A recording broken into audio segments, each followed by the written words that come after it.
본 방송에서 제공하는 투자 정보는 투자 판단에 대한 조언입니다. 방송에서 제공하는 주식의 가치, 가격 상승 및 가격 하락에 대해서는 방송사에서 보장하지 않습니다.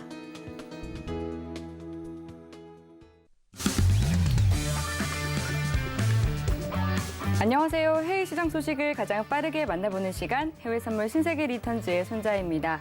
지난주 금요일 뉴욕 증시는 3대 지수 모두 주춤했습니다. 나스닥 지수가 1.6% 넘게 내리면서 가장 큰 하락폭을 기록했는데요. 지정학적 리스크 장기화에 안전 자산에 대한 선호가 높아지면서 국채 금리는 약세를 보였습니다. 10년물 국채 금리는 아시아 장중 1.7%를 하회하기도 했는데요. 이에 금융주들은 계속해서 약세를 이어갔고 기술주들도 힘이 빠졌습니다. 달러 인덱스는 98선 후반까지 오르면서 강세였는데요. 유가는 115달러 선에 거래를 마쳤지만 오늘 아시아 시장에서 13년 들어 최고치까지 급등하면서 130달러를 돌파했습니다. 미국과 유럽이 러시아산 원유 수입 금지를 검토한다라는 이슈와 또 이란 핵 협상이 지연되고 있다라는 소식에 유가는 계속해서 강세 이어가고 있는데요.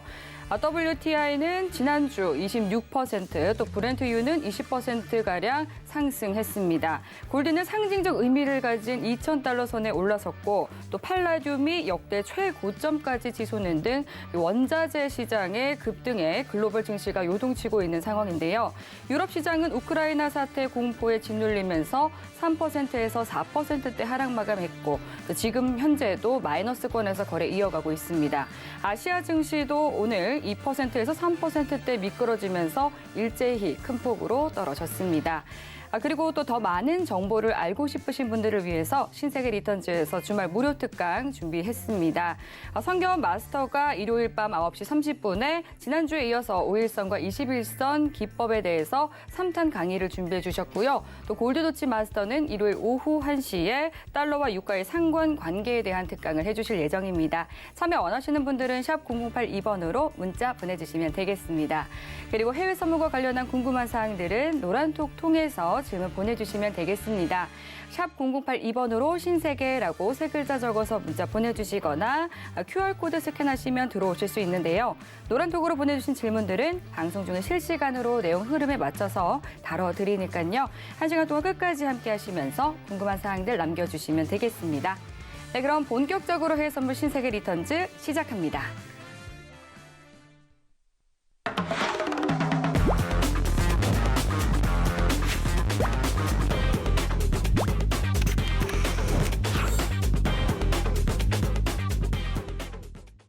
네, 월요일은 선경 선생 마스터님과 함께 문을 열어보겠습니다. 반갑습니다. 네, 안녕하세요. 네, 시청자분들께 인사 한 말씀 해주시죠. 네, 시청자 여러분 안녕하십니까? 월요일이 됐고요. 주말, 저번 주 포함해서 주말 포함해서 굉장히 변동성이 크고 뉴스들, 이슈들 굉장히 좀 많이 나오고 있습니다. 경제, 세계 경제는 지금 조금 암흑기의 초입에 들어가려고 하는 것 같지만 우리 또 선물 같은 경우에는 또 메리트가 충분히 있는 그런 좋은 장이 될 수가 있습니다. 러시아 이슈들 점검해보면서 앞으로 대응 전략 곧 만나보도록 하겠습니다. 네, 지금 모든 투자자의 관심이 쏠려 있는 이 러시아 이슈에 대해서 또 다뤄주신다고 하니까요. 1시간 동안 또 집중해 주시면 좋을 것 같습니다. 지금 현재 시각 오후 11시 1분 지나가고 있습니다. 먼저 오늘의 이슈부터 체크해 보시죠. 나스닥은 임금 상승세 둔화 속에 원자재 가격이 상승하며 연준 정책에 이목이 집중되고 있습니다. 골드는 선진국 성장 둔화와 고인플레이션 우려에 상승 압력이 높아지고 있습니다. 5일은 미국, 유럽의 러시아산 원유 수입 금지 소식에 2008년 7월 이후 최고치를 기록했습니다. 유로 FX는 에너지 가격 강세에 스태그플레이션 공포가 고조되며 2년 들어 최저 수준을 보이고 있습니다. 네, 나스닥부터 유로 FX까지 오늘의 이슈 짚어봤습니다. 그럼 이번에는 외신 기사 확인해 보겠습니다. 오늘 가져온 외신 기사 제목은 How to know when oil prices will cause a recession and what to invest in입니다. 현지 시간 6일 CNBC 뉴스 기사 보도에 따르면 유가 상승은 대부분 경기 침체기에 발생했다라고 하는데요. 유가는 배럴당 130달러를 넘어서 계속해서 오를 것이며 전략 비축유의 방출과 같은 구호 조치의 영향은 미비할 것이다라고 봤습니다. 물론 반대 의견도 있는데요. 시티는 유가가 이미 정점에 도달했거나 곧 고점 부근으로 들어설 가능성이 있다라고 전망을 했는데 하지만 이를 위해서는 러시아와 우크라이나 사태가 해결이 돼야 되고 또 이란과의 핵 협상에 이르러야 한다라고 말했습니다. 한 리서치 회사 대표인 니콜라스 콜라스는 경제학자가 1970년대 오일 쇼크 이후에 제시한 자료를 예로 들면서 1년 동안 유가가 100% 오르게 된다면 경기 침체가 올 수 있다라고 그는 말했는데요. 1년 전 원유는 배럴당 63달러대였고 경기 침체 징후로 볼 수 있는 가격인 그 2배선은 115달러인데요. 따라서 우리는 경기 침체에 가깝고 또 빠르게 도달하고 있다라고 진단했습니다. 다른 전문가들은 지금은 1970년대가 아니며 석유가 GDP와 경제 소비에서 차지하는 비중이 그 당시보다 훨씬 더 적다라고 주장을 하고 있는데요. 지난 가을 JP모건의 분석에 따르면 유가가 130에서 150달러까지 치솟는 환경에서도 주식시장이 버틸 수 있다라는 주장이 나오기도 했습니다. 그럼에도 불구하고 유가는 휘발유 가격을 주도하고 또 미국 경제의 소비의 70%를 차지하고 있는데요. 유가와 휘발유 가격의 급등은 팬데믹에서 벗어나서 다시 정상적인 직장 생활로 돌아가고 있는 것과 또 동시에 발생을 한 것입니다. 지난 10년간 S&P 500의 에너지 주식주들은 좀 시장에 관심을 받지 못하는 상황이었는데요. 현재 에너지 섹터는 미국 주식 시장의 3.8%를 차지하고 있습니다. 10년간의 오일 쇼크와 또 엄청난 가스 가격 급등 이후 1980년 12월 에너지 섹터는 S&P 500 지수에서 무려 29%를 차지했다고 합니다. 그럼에도 불구하고 워렌 버핏은 최근 정유주 투자를 확대하고 또 지난주에 또 다른 정유주 지분에 50억 달러를 투자했다는 것을 공개했는데요.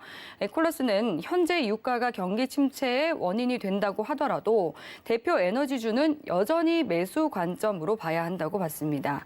유럽에서는 지난주 에너지주가 큰 타격을 입었기 때문에 러시아와 국경이 맞닿아 있지 않은 미국의 경우에만 해당한다라고 덧붙였고요.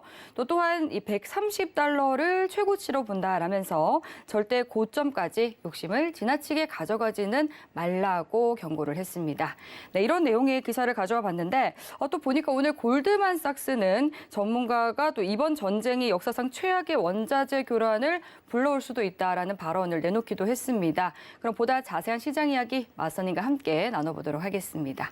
네, 오늘 또 이와 관련한 러시아 상황에 대해서 또 준비해 주셨다고요? 네네. 네. 일단은 제가 PPT를 보면서 말씀을 좀 드릴 건데 네. 제가 일단 정리를 조금 해드릴게요. 여러 가지 뉴스 계속 나오고 있고 네. 여러 가지 이슈들 그리고 뭐 유가, 뭐 밀, 옥수수 네, 등등 정말 정리하는 시간 필요할 것 네네. 같습니다. 자, 여러분들 한 가지만 좀 체크 포인트로 보시면 됩니다. 여러 가지 뉴스들이 나오고 있는데 이게 방점을 찍는 것은 당연히 인플레이션이다. 지금 전 세계적으로 미국을 필두로 해서 우리가 작년 1년 동안 계속해서 얘기해왔던 것들, 금리 인상 그리고 뭐 테이퍼링, 그리고 최근에 대차대조표 축소 등등 여러 가지 이슈들을 한데 모아놓으면 이것의 정점, 이것의 방점은 어디에 있느냐? 바로 인플레이션에 있거든요. 다음 주에 소비자 물가지수 일단은 발표를 하는데 그때 소비자 물가지수 지금 컨센서스가 7.9% 정도 나오고 있습니다. 7.9%나 물가가 올랐다라는 뜻입니다. 작년보다 엄청난 수치거든요. 이게 뭐냐? 일단은 이 모든 것들의 정점은 인플레이션이다. 그래서 여러분들이 어떤 이슈가 나오시더라도 굉장히 복잡합니다. 저도 복잡한데 여러분들은 얼마나 많이 더 복잡하시겠어요? 하지만 이것의 정점은 인플레이션이기 때문에 인플레이션을 어떻게 잡는지 그리고 향후에 인플레이션을 잡기 위해서 어떤 정책들을 쓰는지 여러분들께서 그 파트를 조금 나눠보시면 경제 공부도 하실 수 있고 투자에 굉장히 도움이 되신다라고 일단 제가 말씀을 좀 드리고 싶고요. 자, 복습하는 의미에서 제가 인플레이션에 관해서 짧게 설명드리겠습니다. 네. 인플레이션 같은 경우에는 말씀드렸다시피 수요 원인, 수요 견인 인플레이션이 있고요. 비용 상승으로 인한 인플레이션이 있죠. 인플레이션이란 단어 자체가 뭐냐? 물가의 지속적인 상승입니다. 물가가 상승을 하는 이유는 우리가 소비자죠. 소비자가 소비 욕구를 일으켜서 계속적으로 통화를 돌게 하는 수요 견인 인플레이션, 그리고 비용, 원자재 가격, 그리고 원유 가격, 제가 2022년에 굉장히 강조드리고 있는 임금 상승 등등 이런 기초적인 우리가 어떤 물건이나 재화를 생산해낼 때 드는 이런 비용은 어차피 소비자 전가하지 않습니까? 거의 대부분. 그렇기 때문에 비용 견인 인플레이션 이 두 가지를 여러분들께서 딱 알고 계시면 되는데, 수요 견인 인플레이션 같은 경우에는 한 나라의 경제가 성장을 하고 인구가 늘고 산업화가 진행이 될수록 좋은 인플레이션일 수가 있습니다. 그렇기 때문에 좋은 물가 상승이죠. 좋은 물가 상승은 가져갈 수가 있는 겁니다. 단 이 수요 견인 인플레이션에서 물가 상승이 굉장히 높다라고 하면 경제 정책을 써서 이 물가를 억눌러주는 이런 정책을 쓰게 되는데, 이게 뭐냐면 여러분들 지난 1년 동안 저희가 말씀드렸던 뭐 테이퍼링이라든가 금리 인상이라든가 대차대조표 축소 등을 이용해서 수요를 억제시키는 거죠. 사람들이 사고 싶은 어떤 재화를, 물건을, 상품을 사고 싶은 그 욕망을 억누르는 겁니다. 수요를 억누르는 거거든요. 그래서 인플레이션을 잡는 고전적인 방법, 그리고 대표적인 방법입니다. 수요 견인 인플레이션 같은 경우에는 인플레이션이 나타난 것 자체가 일단 조금 경제에 힘든 상황이 될 수도 있으나 어느 정도 경제가 올라온 상황에서 이 물가를 억제하는 거기 때문에 굉장히 효과가 좋습니다. 그리고 빠르고요. 빠를 수가 있습니다. 대표적인 게 지금 여러분들 잘 아시다시피 금리 인상을 지금 하지 않습니까? 3월 달에 아마 0.25% 정도 금리 인상을 할 거라고 파월이 얘기를 했죠.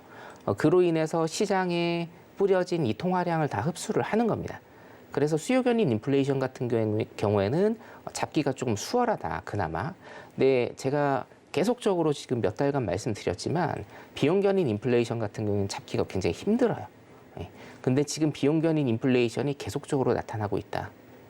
그러면 우리 경제가 미국 경제와 세계 경제가 긴축 재정 정책을 쓰면서 어떤 암흑기라고 표현을 하기에는 좀 그렇고요. 긴축 재정 정책으로 돈줄을 죄는 이 과도기에 있는 이 초입 단계에서 비용 상승까지 일단은 일어난다라고 하면 굉장히 큰 충격을 받을 가능성이 있다라고 여러분들께서 일단은 정리를 하시면 되겠고요. 지난주 시장 복귀 잠깐만 좀 해보도록 하겠습니다. 네. 지난주에는 굉장히 중요한 지표 3개가 발표가 됐죠. 미국의 신규 실업수당 청구 건수 발표됐고요. 두 번째로 비농업 고용지수, 비농지표, 그리고 세 번째로 실업률입니다. 사실은 이게 제가 뭐 목요일이나 금요일 방송에서 노란톡에 계신 분들한테 말씀을 일단은 드렸지만 임팩트가 별로 없습니다. 이제는 누구나가 다 알고 있는, 예를 들면 자 보시죠. 미국의 신규 실업수당 청구 건수입니다. 발표가 지금 215로 일단은 났습니다. 예측이 226이었는데요. 발표가 215로 낮았죠.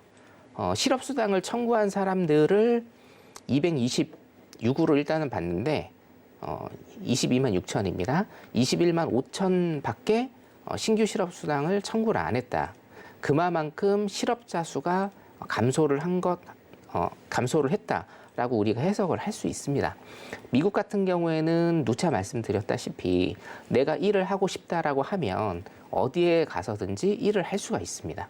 그리고 어떤 우리 기업의 고용주나 아니면 사장님들이 새로운 사람을 고용을 하고 싶다라고 하면 이미 다 고용이 되어 있는 상태이기 때문에 더 임금을 더 높이 줘서 고용을 해야 되는 이런 상황이다라고 제가 말씀을 반복적으로 지금 드리고 있죠.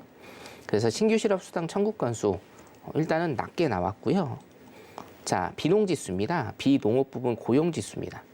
비농업 부분이기 때문에 농업을 제외한 모든 파트에 고용 지표인데요. 이게 예측이 40이었는데요. 67만 8천까지 갔죠. 자, 고용이 굉장히 좋다라는 겁니다. 고용이 굉장히 좋다. 그리고 세 번째로 실업률입니다. 3.8%에서 4.2% 정도가 거의 완전 고용에 가까운 이런 상태라고 제가 말씀을 드렸는데 여기 보시면 3월 4일입니다. 저번 주죠. 저번 주 금요일에 예측은 3.9였는데요. 발표는 3.8이 나왔습니다. 보시다시피 거의 완전 고용 수준이다. 자, good news is bad, bad news is good이라고 제가 말씀을 계속 드렸죠. 자, 미국의 실업률이 낮고 고용 지표가 높고 그리고 신규 실업자가 줄어드는 상황은 경제가 굉장히 활성화가 되고 괜찮은 상황이다. 하지만 이것 때문에 금리 인상이나 금리 인상의 폭이 굉장히 클 수 있다, 빠를 수 있다라고 작년 올해 초까지 굉장히 강조를 드렸지만 이게 금요일, 그러니까 목요일과 금요일 실제로 실전 매매를 해보신 시청자분들은 좀 느끼셨을 거예요. 진폭이 굉장히 조금 작았습니다. 이게 무슨 얘기냐면 이미 알려진 뉴스, 이미 알려진 소스, 그리고 더 이상 금리 인상이라는 것이 더 이상 큰 이슈가 되지 못한다. 이런 고용 지표만으로는 큰 이슈가 되지 못한다라는 거를 여러분들이 아마 느끼셨을 겁니다. 그래서 시장의 변동폭은 그렇게 크지 않다. 자, 그러면 이제는 어떤 것들을 우리가 유념해서 봐야 되는지 설명을 일단 드릴게요. 잘 아시다시피 러시아가 지금 굉장히 문제아라고 제가 좀 표현을 해도 될까요? 전 세계적으로 좀 문제아 취급을 좀 받고 있는데 제가 유가를 한 달 전에 말씀을 드렸어요. 기억하실 겁니다만 전쟁이 나지 않는 이상은 100달러를 넘지는 못할 거다. 단 전쟁이 나면 100달러를 넘을 거다. 그런 자명한 사실이라고 말씀을 드렸는데 사실상 많은 전문가들, 그러니까 지정학적 전문가들이 푸틴이 전쟁을 일으키지 않을 거다라고 거의 대부분 예측을 했는데 전쟁을 일으켜 버렸습니다. 그래서 유가가 굉장히 치솟는 상태. 그런데 간과를 한 게 있죠. 시대가 달라졌다라는 겁니다. 더 이상 그런 전면전 같은 내전이 아닌 그런 전면전 같은 전쟁, 그리고 약자를 그렇게 괴롭히는 전쟁 같은 경우에는 세계에서 수용을 하지 않습니다. 러시아 같은 경우에는 지금 우리 대한항공 사진을 제가 좀 띄워놨는데요. 러시아로 지금 수출이 안 되고 있습니다. 모스크바로 들어가지 못하고 있습니다. 그래서 우리나라도 일단은 일정 부분 타격을 좀 받을 것이다 라고 제가 말씀을 좀 드릴 수 있겠고, 자, 오늘 아침에 굉장히 핫 이슈였죠. 이게 러시아 신용등급인데요. 한번 좀 보겠습니다. 신용등급을 발표하는 세 가지 대표적인 회사입니다. 무디스가 있고요. S&P가 있고요. 피치사가 있습니다. 지금 보면 우리나라는 여기 있죠. 기획재정부에서 1월 말에 발표를 한 거고요. 자, 여기 보시면 러시아 뭐 그렇게 좋지는 않습니다만 투자를 할 수 있는 투자 등급 정도는 됐습니다. 그래서 러시아가 여기 있었고 S&P도 여기 있었고요.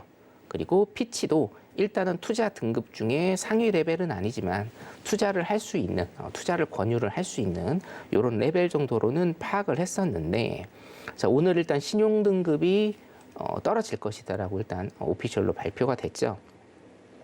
1월 말이기 때문에 러시아가 이어 밑에는 아직 들어가 있지 않지만 제가 여기 체크해드린 빈칸, 빨간색 빈칸 있지 않습니까? 여기에 지금 러시아가 끼게 되어 있습니다. 자, 무디스를 보면, 자, 터키보다 아래 있어요.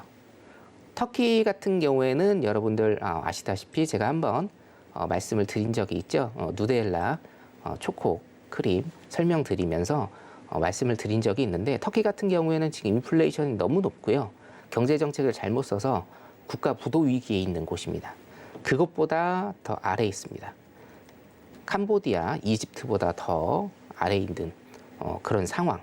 바뀔 겁니다. 이 밑으로. 그리고 S&P가 굉장히 보수적으로 한 칸밖에 안 내렸지만 여기 왼쪽에 카테고리 보시다시피 투기 등급입니다. 투자를 할 수 있는 정상적인 등급이 아니고 여기에 채권이나 이런 거에 투자를 한다라고 하면 이건 투자가 아니고 투기다 이런 거거든요. 투기 등급에 일단은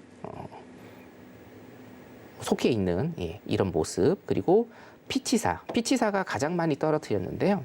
여기 보시면 이집트나 케냐 그리고 터키, 브라질보다 더 밑에 B2 등급이거든요. B2 등급, 투기 등급입니다. 투기 등급, B2 등급에 위치를 하게 될 예정입니다. 자, 근데 더 큰 문제는 뭐냐면 이게 끝이 아니라는 거죠. 투기 등급 밑에가 있습니다. 여러분, 투기 등급 밑에 부적절이라고 있거든요. 절대로 투자를 해서는 안 되는 등급인데요. 이게 지금 발표가 된 게 오늘 일단 이렇게 발표가 된 거고 향후에 1, 2주나 아니면 한 달 정도 있다가 보면 더 떨어질 수 있습니다. 부적절로 떨어질 수 있습니다. 쉽게 말씀드리면 루블화 그리고 러시아 채권은 소위 얘기해서 사용을 할 수 없는 그런 폐지 수준이 될 수도 있다라는 것을 여러분들한테 좀 말씀을 드리고 싶고요. 제가 여기 방송 들어오기 전에 이제 뉴스가 하나 좀 떴는데 비우호 국가, 그러니까 미국을 비롯한 러시아에 제재를 가하는 비우호 국가에 우리나라 한국도 일단은 떴습니다. 조금 짧게 설명을 드리면 핵심 포인트는 그겁니다. 비우호 국가로 지정이 되면 자, 예를 들어서 러시아에서 러시아에 진출해 있는 우리나라 기업 혹은 러시아와 교역을 하는 우리나라 기업이 있을 거잖아요. 자, 그 기업들한테 달러로 이제 더 이상 돈을 주지 않습니다, 여러분. 달러로 더 이상 돈을 주지 않고 루블화로 주게 되죠. 루블화로. 그러니까 러시아 루블화로 그냥 돈을 주게 됩니다.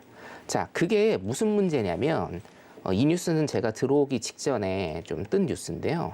자, 루블화의 가치 폭락인데 여기 보시면 제가 저번 주에 루블화 가치 폭락 요거를 일단은 보여드렸습니다. 달러 대비해서 루블화가 지금 어떻게 되어 있느냐. 루블화가 가치가 굉장히 폭락을 하기 때문에 분모가 낮아지게 되죠. 분모가 작게 되니까 러시아 루블 분의 US 달러의 절대값은 크게 되는 겁니다. 그래서 위로 지금 취소샀는데 이게 83포인트까지 일단은 갔죠. 이게 저번 주고요. 오늘 아침 겁니다. 오늘 아침 거를 제가 보여드리면 이게 105까지 치솟았다. 여러분들 중남미 지역에 굉장히 경제 상황이 안 좋은 하이퍼 인플레이션이라고 하죠. 하이퍼 인플레이션을 겪고 있는 뭐 엘살바도르나 이런 나라들을 보면 여러분들 그런 거 많이 보셨을 거예요. 그런 그림. 휴지 하나 혹은 달걀 한 개를 사기 위해서 수레에 돈 뭉치를 이렇게 교환을 하는 이런 그림들을 여러분들이 좀 보실 수 있을 건데요. 아직 그 상황은 아니나 루블라 가치가 이렇게 많이 폭락을 하고 있는 상황에서 지금 러시아가 우리나라를 비우호적인 국가로 지정을 했습니다. 비우호적인 국가로 지정을 해서 러시아가 우리나라 기업들의 예를 들어서 이제 뭐 물품 대금이나 이런 것들을 지급을 하게 될 때 달러가 아닌 루블화로 대체를 해서 주는 이런 현상이 지금 나올 수가 있거든요. 자, 그렇게 되면 어떻게 되죠? 루블화의 가치가 굉장히 폭락을 했어요. 근데 결제 대금을 루블화로 받습니다. 우리나라 기업은 굉장히 힘들어질 수밖에 없죠. 이 루블화가 언제 또 떨어질지 모르니까 신뢰의 금이 가죠. 신용이라는 건 이 화폐 가치에 대한 신용을 얘기하는 거거든요. 근데 내가 오늘 뭐 루블화를 받았는데 이게 내일 또 5% 떨어지고 모레는 10% 떨어지고 한 3일 있다가는 뭐 20% 떨어진다라고 하면 우리 기업들은 굉장히 좀 힘들어집니다.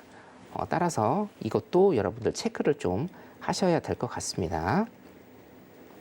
자, 러시아의 기준금리인데요. 러시아 기준금리 저번 주에도 앵커님께서 멘트로 말씀을 드렸는데 사실상 이런 기준금리는 진짜 처음 보는 수치다라고 제가 말씀을 드렸죠. 네. 20%입니다. 20%. 이렇게 올려도 되나요? 이게 러시아 국민들이 좀 생활하는 데 지장은 없을까요? 인플레이션이 굉장히 높거든요. 네. 질문 굉장히 중요한 질문 주셨는데 네. 인플레이션이 굉장히 높습니다. 그러면 통화량을 늘리면 안 되죠. 네. 그러면 더 큰 인플레이션이 오죠. 그거를 막기 위한 건 뭡니까? 사람들이 돈을 못 쓰게 하는 거예요. 돈을 못 쓰게 하려면 은행에서 돈을 못 빌리게 하는 겁니다. 그러니까 막아버린 겁니다, 지금. 20%의 여러분들 뭐 예를 들면 네. 20%의 금리를 내고 여러분들 돈을 빌리시겠습니까? 은행에서? 절대 안 빌리죠. 네. 그래서 그냥 이렇게 올려버리는 거고요. 자, 20%까지 사실은 우리나라 같은 경우 정상적인 국가는 뭐 정상적인 국가라고 해서 좀 그렇긴 한데 정상적인 국가는 절대 이런 거를 쓸 수가 없죠. 하루 만에 지금 올려버렸으니까.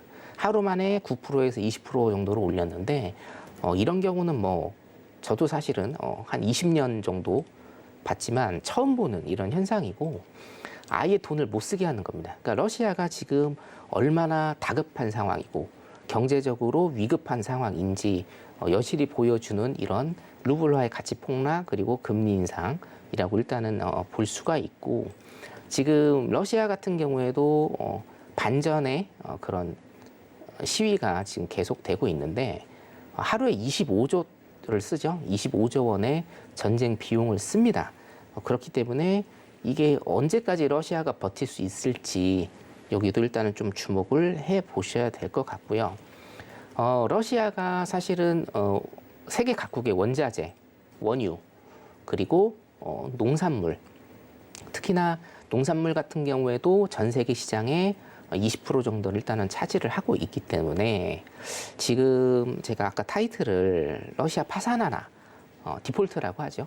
디폴트 선언을 할지 안 할지 굉장히 조금 귀추가 주목되는 그런 현 상태라고 보시면 되겠고 사실상 신용 등급이 굉장히 좀 중요합니다. 예를 들면 자 신용 등급이 왜 중요하냐? 우리가 돈이 없을 때는 국가는 뭐를 발행한다고 제가 말씀을 드렸나요? 국채를 발행합니다. 국채를 발행하는데 신용 등급이 이렇게 떨어져 있는 상태에서 다른 나라들이 이 국채를 사줄까요? 절대 사주지 않습니다. 미국의 국채가 굉장히 안전한 이유는 뭐겠어요, 여러분? 미국이란 나라가 무너지지 않는 이상은 미국이 채권을 발행한다라고 하면 2년물이든 5년물이든 10년물이든 30년물이든지 간에 미국이란 나라가 무너지지 않는 한 원금을 회수할 수 있다라는 그런 믿음이 있기 때문이거든요. 이게 국가 간의 신용 등급인데 러시아 같은 경우에 뭐 빠르면은 한 2, 3주, 느리면은 한두 달 내로 투기 등급에서 부적절 등급으로 또 떨어진다라고 하면 아무도 뭐 지금도 마찬가지입니다. 지금도 러시아 펀드 들어가신 분들 굉장히 좀 힘드실 건데 자산을 동결을 시켜버렸죠. 아예 팔지를 못합니다, 여러분. 지금 자 부적절 등급으로 일단 들어가게 되면 정말 아무도 러시아의 국채를 사줄 그런 나라들이 없습니다. 그렇게 되면 어떻게 되죠? 돈이 안 돌죠. 그러면 당장에 러시아가 갚아야 될 국채나 이런 것들의 결제가 안 되기 때문에 빠르면은 이번 달이라도 디폴트 상황이 올 수 있다. 이렇게 일단은 보고 있고요. 자, 러시아까지 제가 분석을 할지는 몰랐는데, 네. 뭐 해외 시장이 이렇습니다. 항상 어떤 이슈들이 터지고 그 이슈들에 선행을 해서 차트들이 움직이고 그리고 또 어떤 기본적 분석과 기술적 분석이 같이 발전을 하는 것이기 때문에 자 러시아 상황 여러분들도 유념을 하시면서 일단 보시면 되겠고 네. 노란톡방에 들어오시면 네. 제가 매일매일 아침에 오늘도 올려드렸습니다. 매일매일 아침에 제가 새벽 시장 새벽에 해외 시장 여러분들이 잠드신 시간에 일어난 이슈들 제가 음성으로 남겨드리기 때문에 노란톡 들어오시면 내일 아침부터 참여하시면 될 것 같습니다. 네. 일단 여기까지 보겠습니다. 네, 좋습니다. 지금 노란톡 이야기해 주셨는데 노란톡으로 또 여러 질문들 많이 보내주고 계십니다. 그럼 먼저 써니님께서 보내주신 질문부터 만나보도록 할게요. 안녕하세요, 성견마스터님. 미국이 금리 인상을 언제 하게 될지 궁금합니다. 이렇게 또 질문 보내주셨거든요. 금리 인상 같은 경우에는 지금 3월 달에 한다라고 파월이 얘기를 했고요. 네, 그렇죠. 0.25% 정도 올린다라고 얘기를 했는데 네. 저는 개인적으로 일단은 그렇게 생각을 하는 게 불확실성을 일단은 해소를 시켜줬다라고 제가 생각을 해요, 선생님. 왜냐하면 0.5% 올린다라는 것도 굉장히 많았잖아요. 근데 일단은 기본만 잡고 가시라고 제가 말씀을 드렸습니다. 3월 정도에 0.25% 올리는 것을 기본으로 일단 잡고 가시라고 제가 지지난주에 일단은 말씀을 드렸죠. 네. 그래서 파월 같은 경우에도 지금 원유가 오르고 원자재 가격이 오르면 어차피 미국도 인플레이션 압력 그리고 유럽이 사실은 중요하죠. 지금 유럽도 인플레이션 압력에 직면을 했는데 네. 자 이거를 어떻게 풀어갈 것인가 굉장히 고민이었고 불확실성이었지만 일단은 기준을 잡아줬어요.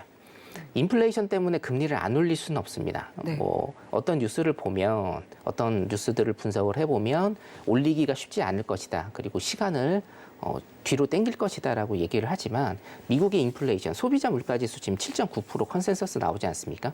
이게 8.0% 이상 갈 수도 있습니다. 누가 지금 7.4%, 7.5%까지 갈 거라고 예상을 했어요. 작년에 그렇죠? 예, 그렇기 때문에 인플레이션을 잡기 위해서는 금리 인상을 단기적으로 하는 것은 맞고 그래서 금리 인상의 폭은 0.25%로 일단은 정해줬기 때문에 그런 불확실성을 일단은 해소를 시켜줬다. 그래서 그나마 지금 시장이 미국 시장은 그나마 지금 안정적으로 조금 가고 있는 것이 아닌가 일단 그렇게 생각을 합니다. 네, 여기까지입니다. 네. 네, 또 지금 현재 사실 3월 FOMC 회의에서 이 금리 인상에 나설 것이다라는 것은 좀 기정사실화되어 있는 상황인데요. 그리고 또 다음 로버스티님께서 보내주신 질문을 보면 달러 스마일이 뭔가요? 이렇게 보내주셨거든요. 이제 최근에 계속해서 좀 강달러세가 이어지고 있죠. 지금 이 강달러세가 이어지고 있는 이 원인은 좀 어떤 영향이라고 보실까요? 달러 같은 경우에는 자 일단 그 제가 작년하고 일단은 좀 비교를 해서 좀 봐야 될 것 같은데 네.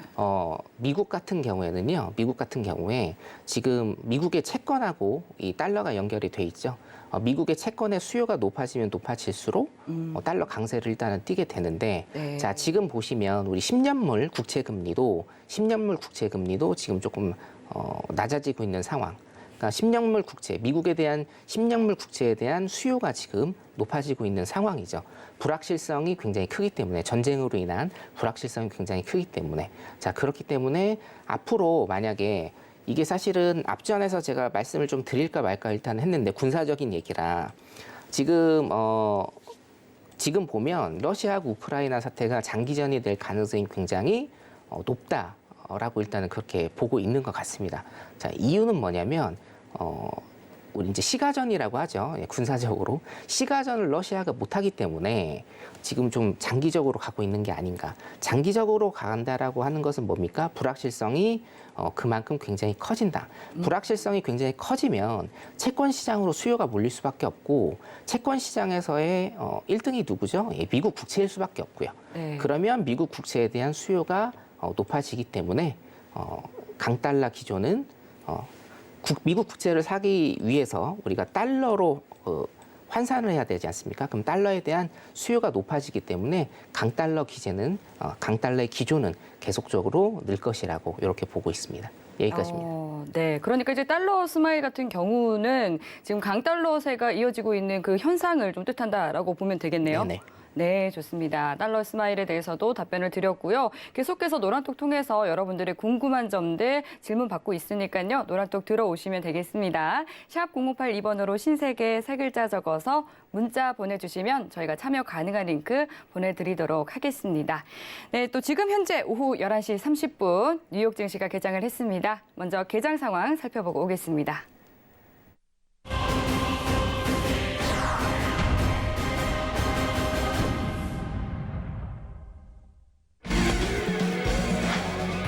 조금 전 출발한 뉴욕 증시 3대 지수는 혼조세 보이고 있습니다. 네, 현재 주요 상품 시세 살펴보겠습니다. 먼저 나스닥입니다. 0.02% 상승한 13,844포인트 선 지나고 있습니다. 이어서 골드입니다. 0.58% 오른 1,978달러 선 지나고 있습니다. 다음 오일입니다. 0.32% 상승한 배럴당 116달러 선 지나고 있습니다. 마지막으로 유로입니다. 0.09% 오른 1.092달러 선 지나고 있습니다.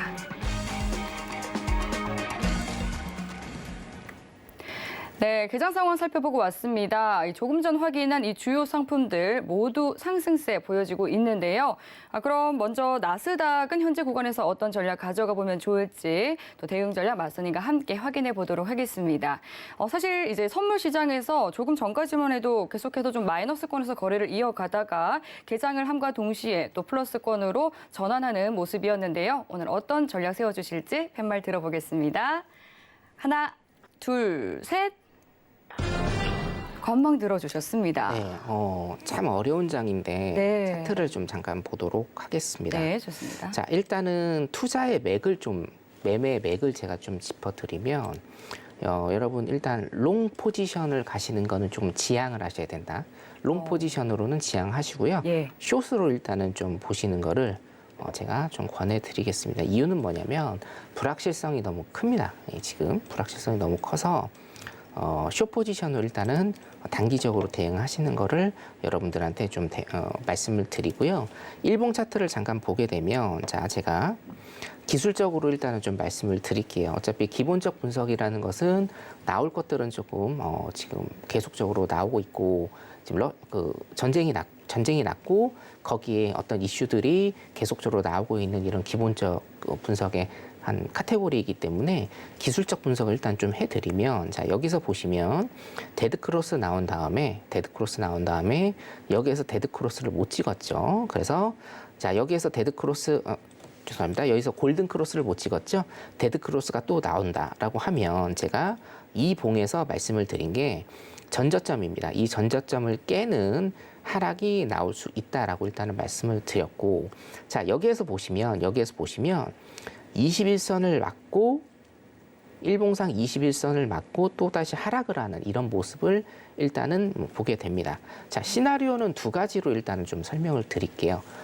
중기 포지션과 단기 포지션을 조금 설명을 드리면 중기 포지션 같은 경우에 제가 설명을 드리면 자 21선을 터치하고 가는 것들은 큰 추세를 줍니다. 예를 들면 21선을 맞고 매도 포지션으로 추세를 준다라고 하면 쭉 눌림을 주면서 21선 안에 있는 흐름을 보이면서 큰 추세를 보이는 이런 모습을 보이고 매수 쪽도 마찬가지입니다. 매수 쪽도 21선을 맞는다, 21선을 지지한다라고 하면 매수 포인트로 굉장히 길게 가는 이런 포지션을 여러분들이 생각을 하시면 돼요. 자, 일단은 데드 크로스 나오고 골든으로 못 가고 데드가 또 나왔습니다. 또 여기 골든으로 못 가고 꺾여 있는 데드 포인트, 데드 크로스의 포인트가 일단 나왔죠. 자, 그렇다라고 하면 자, 중기 포지션은 뭐냐? 13,000대죠. 13,000대를 깨는 이런 하락의 모습을 또 보일 수가 있다라고 볼 수가 있습니다. 3월 달에 중기 포지션 일단은 그렇게 잡아드리고요. 13,000대입니다. 13,000대를 뚫고 다시 밑으로 가는 이런 모습 보일 수가 있고 자 단기 포지션을 일단은 봐드리면 단기 포지션은 어차피 매일매일 하락하는 뭐 그런 상품 없고요. 주식도 마찬가지입니다. 매일매일 상승하는 주식 상품 없습니다. 자, 그렇기 때문에 단기적으로는 5일선 지역입니다. 14,000대거든요. 14,000대까지 단기적으로 오르는 이런 모습을 보이다가 14,000대라고 해도 지금 한 200포인트 정도밖에 안 되고요. 200포인트면은 800틱입니다. 여러분 800틱이면 요즘 같은 상황에서는 1시간 내로도 갈 수 있는 그런 포인트거든요. 그래서 일단 단기적으로는 14,000대까지 일단은 보실 수 있는 그런 포인트가 매수 포지션으로요. 그런 포인트가 보인다라고 설명을 좀 드리고 싶습니다. 네, 나스닥 여기까지 보겠습니다.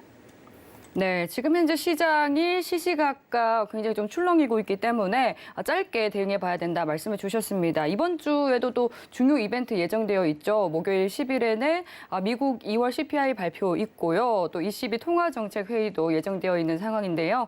그리고 또 지금 현재 또 우크라이나와 러시아의 3차 회담이 진행 중이기도 합니다. 네, 이렇게 또 변동성 큰 상황이기 때문에 짧게 대응해 보시면 좋을 것 같고요. 그리고 또 관련해서 들어온 노란톡 질문 질문 만나보도록 하겠습니다. 신이시여님께서 미국 지표는 잘 나왔는데도 우크라이나 사태로 인해서 지수는 계속해서 하락하고 있습니다. 언제쯤 이 상승할 수 있을까요? 이렇게 보내주셨거든요. 상승을 일단은 예측하기는 조금 어렵고 네. 지금 같은 경우에는 일단은 박스장을 간다라고 보시는 게 좋을 것 같습니다. 근데 보니까 뭐 외신에서는 또 간혹 뭐 골드만삭스라든지 월스트리트저널에서는 좀 반등장의 징후가 보인다. 뭐 이런 말들도 나오던데 네네. 어떻게 보세요? 그 반등장이라는 게 제가 네. 말씀드렸다시피 차트 잠깐 보실게요. 예. 자, 2022년에 제가 강조를 드린 게 뭐냐면 자, 13년 동안 대세 상승장이었는데 네. 2022년부터는 대세 하락장이다라고 제가 이제 말씀을 드렸죠. 네. 단기적으로 2022년부터는 그게 어떤 것들이 시발점이 돼서 하락의 장이 나올지는 모르겠으나 일단 기술적 분석으로는 하락장이다라고 제가 말씀을 드렸고 거기에 우크라이나 사태가 기름을 부은 격이죠. 자, 그런데 이 골드만삭스나 아니면 이런 데서 얘기를 하는 것은 기술적 반등으로 일단은 보는 시각이 많습니다. 반등이 나온다고 해도요, 여러분. 자, 보십시오. 전고점이 16,000대고요. 지금 거의 14,000대입니다. 그죠? 2,000포인트입니다. 2,000포인트. 2,000포인트 같은 경우에는요, 우리가 8,000틱인데요. 하루에도 2,000틱, 3,000틱을 갑니다.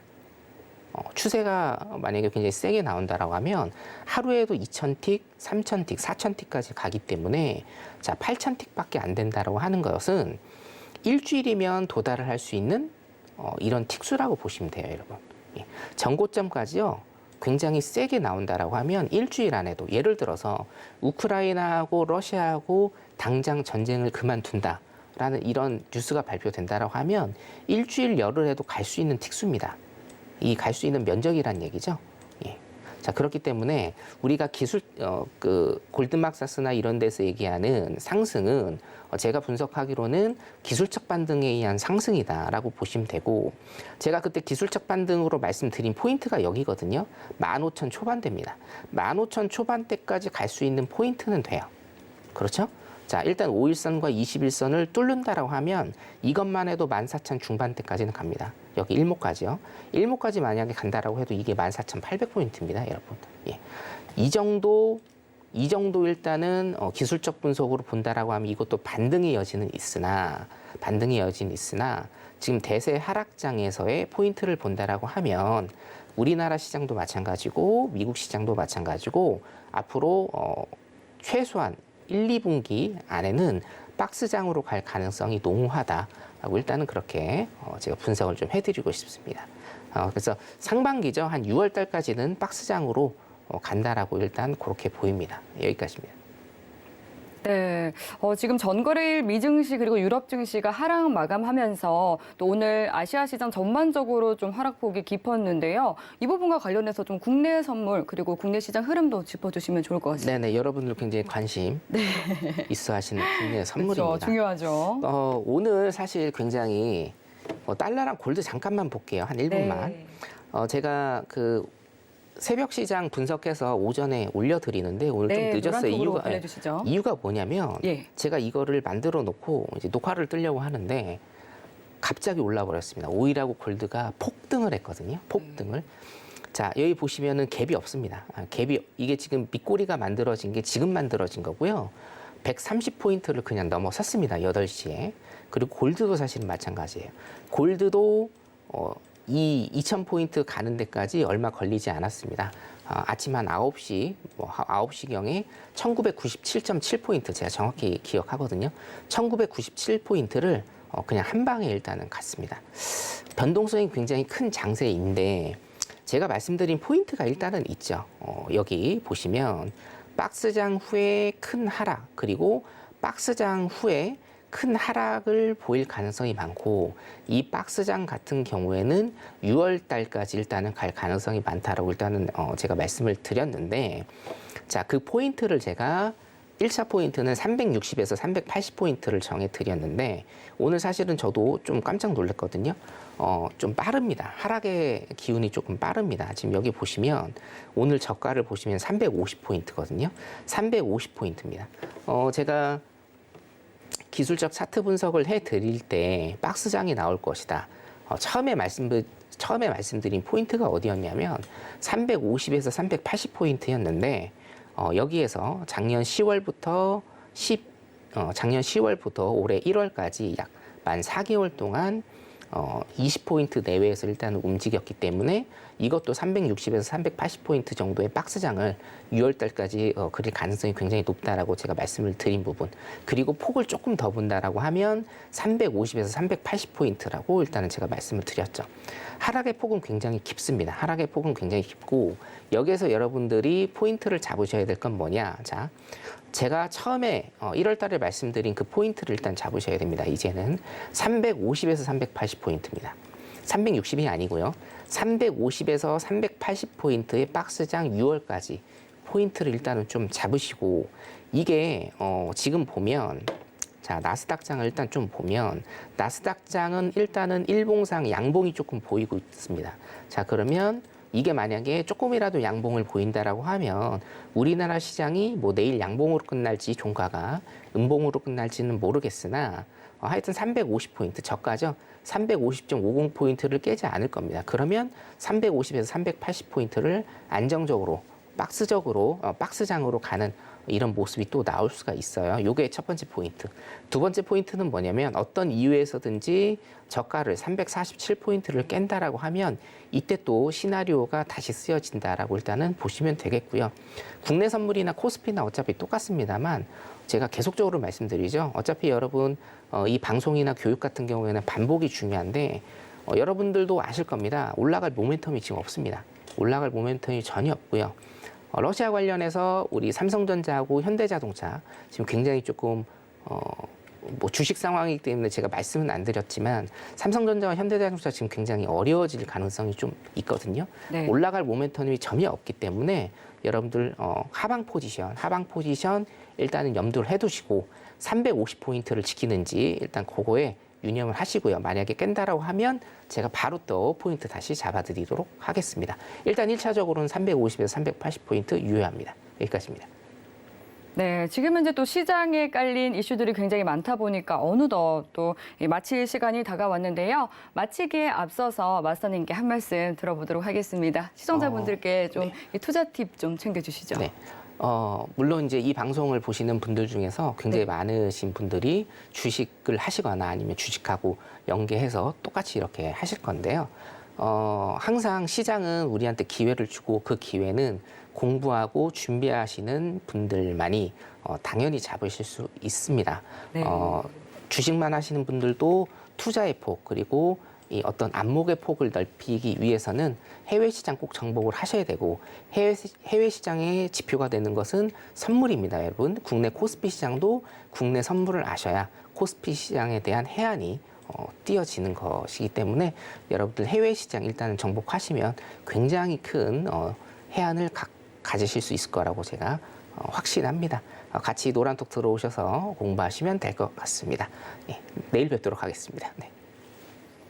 네, 지금 또 해왕 마스터님도 그랬지만 또 오늘 성견 마스터님도 공부에는 왕도가 없다 뭐 이런 말씀 해주시는 것 같습니다. 계속해서 투자에 대해서 공부하고 싶으신 분들 또 정보 알고 싶다 하시는 분들 노란톡 들어오시면 됩니다. 샵 0982번으로 신세계 세 글자 적어서 보내주시거나 하단으로 나가고 있는 QR코드 통해서도 입장하실 수 있습니다.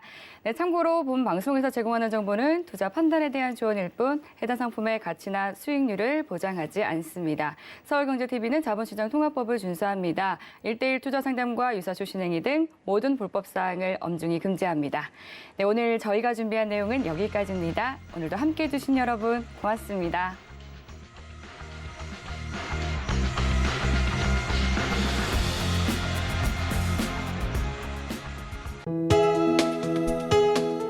본 방송에서 제공하는 투자 정보는 투자 판단에 대한 조언입니다. 방송에서 제공하는 주식의 가치, 가격 상승 및 가격 하락에 대해서는 방송사에서 보장하지 않습니다.